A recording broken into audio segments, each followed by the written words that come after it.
Lo dijo él. A primera hora.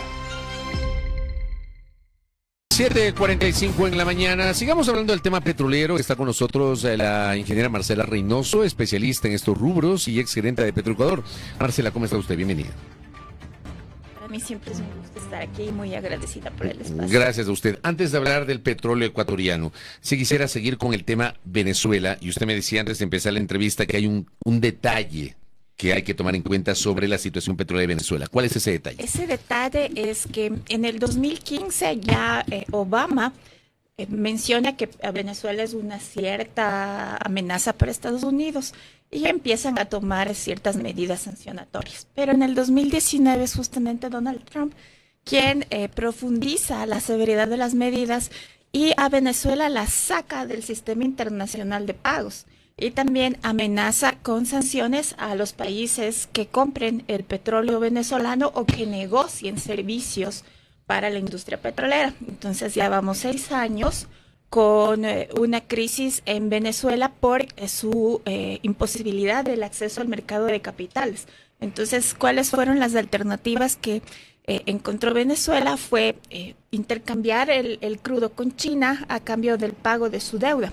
Entonces, así también Chevron opera en Venezuela, pero la producción de petróleo no ingresa a las arcas de Venezuela, sino que sirve para pagar la deuda que tenía Venezuela con Chevron.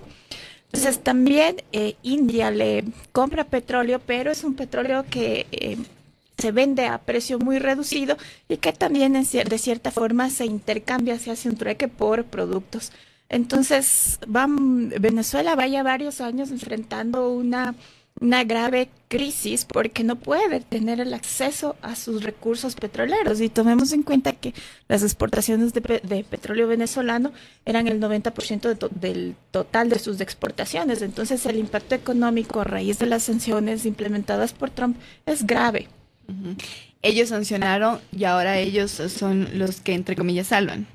Así es, entonces esa sanción ahora tiene su salvador justamente en Trump, pero obviamente las condiciones son tales que, de acuerdo con las declaraciones del mismo presidente, es que los ingresos petroleros van a ir justamente al repago de la deuda que tienen con las petroleras norteamericanas y una parte seguramente irá al gobierno venezolano, pero hay que mirar cómo se va a desenvolver justamente el tema de las transacciones. Uh-huh.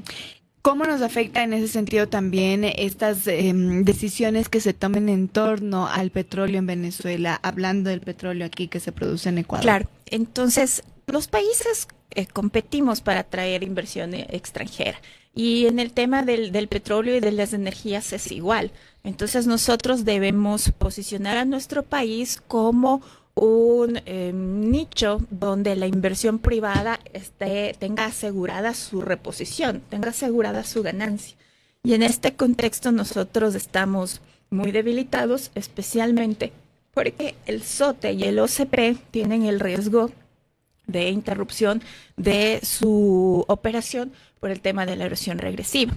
Entonces también eso en la parte de producción, pero también tenemos otras debilidades en la parte de comercialización de derivados. Porque recordemos que hace poco el presidente, para cumplir con su oferta de que el diésel iba a bajar 2 centavos en el mes que cursamos, cambió el decreto ejecutivo de venta y le quitó a Petroecuador el margen de abastecedora. ¿Qué implica esto hacia afuera? Que si yo tuviera una abastecedora privada, pues a la abastecedora privada, por efecto de este decreto ejecutivo, también se le quitaría su margen de comercialización, el margen, perdón, de abastecedora, su margen de ganancia. Entonces, todos estos cambios mediante decreto ejecutivo, lo único que hacen es incrementar un estado de incertidumbre. Y los inversionistas privados no pueden manejar la incertidumbre, a menos que las ganancias potenciales sean muy altas. Y eso implica costos para la ciudadanía, mayores costos en combustibles, mayores costos en energía. Entonces eso debemos entender que nosotros, para atraer inversión privada, necesitamos otorgar un espacio de certezas, un espacio donde todos los inversionistas puedan mirar cómo se repagan sus inversiones, y eso nos está faltando tanto en el sector petrolero como en el eléctrico. Cuando usted me está hablando de un espacio de certezas, ¿esto significa política pública o significa reformas constitucionales, reformas legales? Porque hay gente que asume que la Constitución impide que se generen inversiones privadas en el Ecuador en los sectores estratégicos. Esto quiere decir que necesitamos instituciones fuertes principalmente. Para empezar, que no es el caso de Petroecuador, que desde hace rato, por ejemplo, creo que usted fue la última gerenta titular de Petroecuador. No recuerdo de allí otro gerente titular, porque todos han sido encargados, para empezar. Para empezar, y necesita un ministerio fuerte. Y nosotros estamos atravesando un proceso de fusión de los ministerios de energía, el Ministerio de Ambiente y de Agua. Entonces, ¿cómo se dan realmente las certezas al sector privado con una institucionalidad fuerte, una institucionalidad ágil, que emita las licencias, emita todos los permisos que necesitamos, que agilite las licitaciones, pero también del otro lado, especialmente del sector eléctrico, con unas comercializadoras, con unas empresas eléctricas que realmente tengan la capacidad para cobrar por la energía eléctrica que se suministra, y esa fuente de ingresos se pueda utilizar para repagar las inversiones en generación y en transmisión. Entonces, en el sector eléctrico hace falta esto, trabajar también sobre la disminución de las pérdidas técnicas y de las pérdidas negras. ¿Cómo se reducen las pérdidas técnicas o las pérdidas negras, como usted le llama, en sectores como, no sé, las empresas eléctricas regentadas por CENEL? Y hay casos emblemáticos de esas empresas eléctricas en donde como que las cosas no son muy transparentes, que digamos. Justamente eso es lo que nos ha hecho falta trabajar. En CENEL, que es el mayor, la zona que mayor demanda energía, es donde las pérdidas técnicas y no técnicas crecen. Entonces, las técnicas se resuelven por parte también del análisis de dónde están los focos de pérdidas, que son en los sistemas de transmisión y de subtransmisión. Y en cambio, las no técnicas, que son prácticamente el robo de energía, tiene que hacerse una investigación para ver cuáles son las causas. Y también nosotros en algún momento cometimos un error en el de sacar del giro del negocio específico al sistema de cobro, al sistema de medición y cobro. Entonces hay que retomar, hay que revisar cómo están los sistemas de medición y cobro, y si es necesario volverlos a tener bajo el control exclusivo de las empresas comercializadoras, no que estén terciarizados. Es decir, no que sea un servicio externo. ¿Ese es un servicio externo? En algunas. Yo me acabo de enterar de eso. En algunas eléctricas es un servicio externo la medición. Entonces, pero la medición es la base para el cobro. Y también necesitamos implementar el tema de medidores y implementar una política también que mire cuáles son las condiciones de las personas que están colgándose a la red y robando energía. Entonces es un trabajo largo, Fabricio. Los sectores estratégicos no se solucionan de la noche a la mañana, pero mientras van pasando los días, las crisis van creciendo y las soluciones son más difíciles de alcanzar. Entonces, ahora el ministerio lanza una propuesta para incorporar gas natural, para incorporar generación de ciclo combinado, pero el tema es que a nivel internacional las turbinas de gas son escasas, e incluso hay información sobre que estarían disponibles de entrega para el 2030. Entonces nuestra problemática de generación es de difícil solución, porque no hay en el mercado los equipos necesarios, porque el mundo como tal ha ido hacia la electrificación de los consumos y esto demanda el equipamiento necesario. Y sobre precisamente las soluciones, usted nos dice, pasan los días y mientras pasan los días hay soluciones más difíciles de alcanzar. ¿Qué previsión entonces tenemos para 2026? No solo con energía, sino también con lo que pasa en petróleo, que está muy relacionado. Bueno, el petróleo y la electricidad son fuentes de energía. Aquí lamentablemente siempre las separamos, petróleo, y a la electricidad le decimos solo energía, pero las dos son fuentes de energía y son fuentes complementarias. Entonces, ¿qué es lo que está pasando? Que obviamente nosotros no hemos resuelto nuestro problema de la capacidad de generación. Entonces seguimos dependiendo del ciclo hidrológico de nuestras fuentes que alimentan Que a otra vez por eso estamos ahorita preocupados por lo que está pasando en el Austro, ¿no? Claro, todos estamos preocupados porque sí hay un cierto déficit aún de generación que no ha podido ser cubierto. ¿Es pequeño en comparación a lo que tuvimos el año pasado? No realmente, es similar. En lo que el gobierno ha trabajado es en el tema del gas con el campo Amistad. Amistad está bajo trabajo desde octubre. Entonces hay que ponerle el ojito a Amistad. Hay que hacer una evaluación de cómo estamos hasta el día de hoy y ver cuáles pueden ser las proyecciones para poder incrementar la capacidad de gas que permita subir la capacidad de generación. Entonces ese es un punto en el cual el ministerio debería estar pidiendo resultados constantemente y haciendo los correctivos necesarios para fortalecer esa operación. Pero aparte de eso, no nos quedan soluciones de corto plazo. No hay, porque les acabo de mencionar que realmente el equipamiento toma tiempo para poder ser instalado en la infraestructura, y recordemos lo que nos pasó con Progenia TM. Eso es una vergüenza. Tenía que entrar ya hace más de un año y no se ha podido solucionar el tema. Entonces también el proceso de compra de renta de energía no está encaminado. O sea, incluso el tema de barcazas no es de un momento a otro.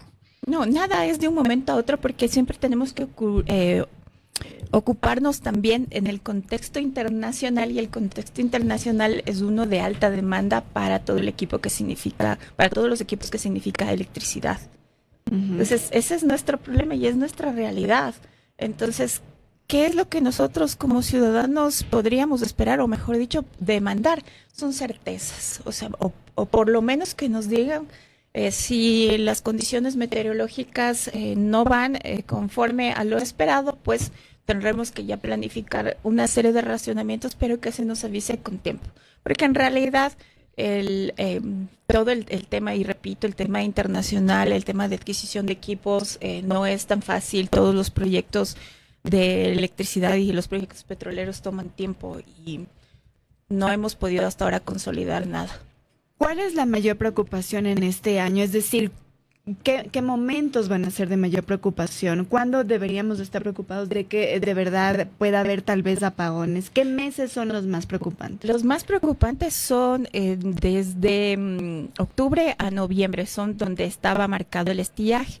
Pero nosotros tuvimos del año anterior un año atípico con muchas lluvias, y también tenemos un punto en nuestra historia entre 1992 y 1995 donde se puede ver una sequía similar a la del 2004. Después vienen unos años de recuperación de la hidrología hasta un pico de lluvias muy similar al que tuvimos en el año 2025, y luego viene una caída. Entonces nosotros tenemos que estar vigilantes de aquí hasta mediados de febrero para saber si es que podríamos atravesar nuevamente un estiaje que no corresponde con el histórico en abril, tal cual como nos pasó en el 2014. En 2024 no tuvimos también estiaje en abril, más o menos marzo, abril tuvimos. Sí, justamente alrededor del 13 de abril fue la crisis que pasamos, y cuando se llamaron ya a los apagones. Entonces puede pasar algo similar, pero sí, siempre hay que aclarar que el estiaje histórico está en los meses últimos del año y no en el inicio, porque desde enero hasta abril se empieza a recuperar el caudal, pero no nos está pasando eso. Entonces hay que ir monitoreando, y por otra parte tampoco se conoce, no es de conocimiento público, cuánto es que el sector industrial pudo abastecerse para autogenerar. Entonces siempre hay que ir cotejando cuál es la oferta y la demanda para ver cómo vamos saliendo. Ayer Ecoavisa, y gracias a Pedro Cornejo que me comparte este reporte, presentaba una nota que daba cuenta de los problemas de generación eléctrica en el país se agravan por fallas técnicas, aparte de la ausencia de generación complementaria que usted ha citado, Marcela. Tenemos las fallas técnicas, y menciona la hidroeléctrica Sopladora, que tiene 2 de 3 turbinas apagadas. Así Ecuador suma 300 megavatios diarios al déficit de energía.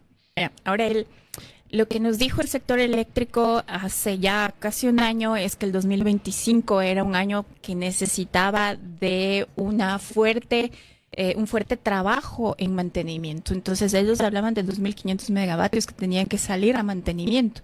Y hay que ver después, si se presentan los informes respectivos, cuánto de esta planificación se pudo cumplir. Porque sí, efectivamente, todas las maquinarias rotatorias necesitan un mantenimiento después de un determinado número de horas en funcionamiento. Entonces, esto es lo que le pasa a Sopladora. Entonces, el tema es que se pueden hacer estos mantenimientos si es que son correctivos lo más pronto posible para poder tener el parque a punto. Y a nivel de Petroecuador, ¿usted cómo visualiza este 2026? Tomando en cuenta la forma como cerró 2025, con una producción por debajo de la meta, la deuda, y citaba primicias esto los últimos días de diciembre, el gobierno de Noboa queda en deuda en 2025. ¿Cómo le ve usted este año? Bueno, este año podría mejorar si existe planificación y si se fijan las metas claras para Petroecuador, que es lo que no pasó el año anterior.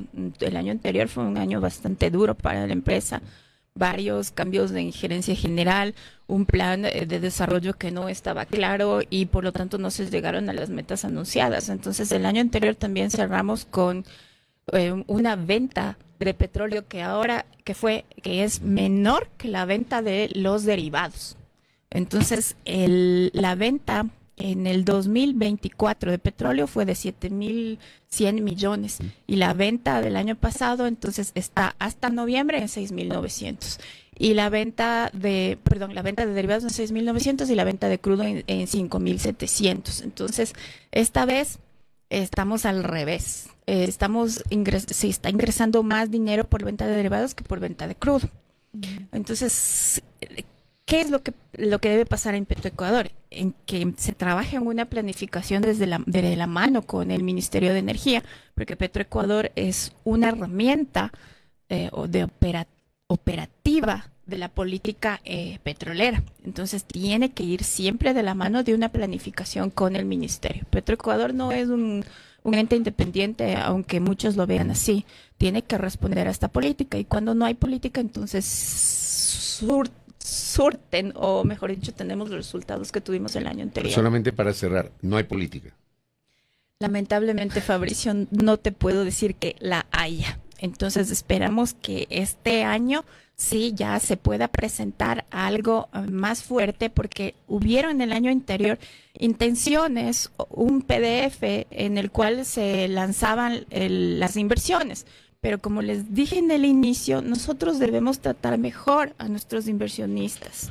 Debemos darles certezas y esas certezas no las estamos pudiendo concretar.